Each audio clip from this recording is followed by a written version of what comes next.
Well, usually the first stage it's quite tough because everybody going on a full power and everybody fighting for the best position.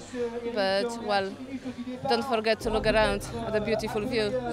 Bon, l'an dernier, j'ai pu montrer à l'équipe que c'était une course qui était très intéressante. Là, le fait que ça passe UCI, forcément, ça intéresse les partenaires. Donc du coup, on a envoyé les pilotes hommes et donc on se retrouve avec Stephen Thum et Simon Guggenheimer. Bon, maintenant, c'est la vraie transmo qui commence. On va enchaîner les étapes et il va falloir être solide maintenant. Cette fois-ci, les choses sérieuses commencent sur la transmaurienne vanoise. Une première étape en montagne comme on les aime, 65 km et 2900 mètres de dénivelé pour l'élite. Un départ de Bessan, une montée autour du lac Montseny, un passage vers Valsony, le tout dans des conditions climatiques qui ne sont peut-être pas au beau fixe, ce qui permettra au moins aux organismes de ne pas souffrir de la chaleur.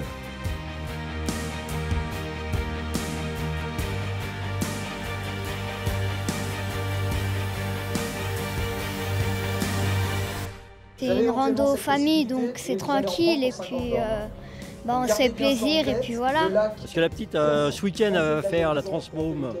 Voilà, donc ça fait plusieurs années qu'on vient. Et c'est sympa, ça change de l'Île-de-France, il y a du dénivelé.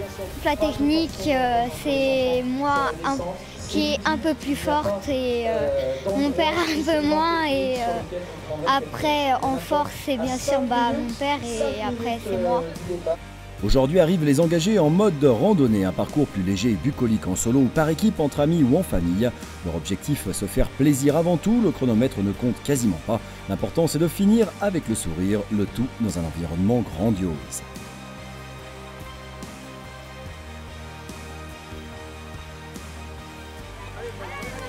Chez les filles, le jersey rose de Fanny Bourdon, première du prologue, est menacé par une autre grande du vélo en montagne, en la personne de Isabelle Klein. Une bagarre à suivre.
On approche du dénouement final côté élite, les cadors du 9000, le parcours le plus relevé. Ils finissent leurs efforts du jour. Chez les hommes, c'est l'Allemand Maximilian Holz qui a fait la différence.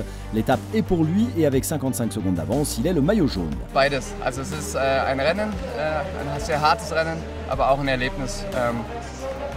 Es liegt einfach daran, dass die Konkurrenten das Rennen so hart machen, aber auch einfach die ganzen Gegebenheiten, die Natur macht es dann doch zum Erlebnis.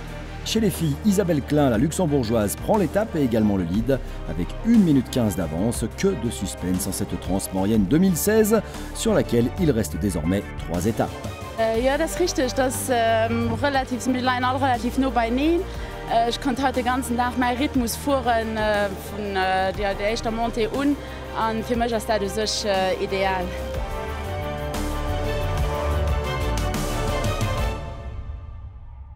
C'était super sympa. Quand même, je suis un peu fatiguée, mais ce soir, je vais bien dormir.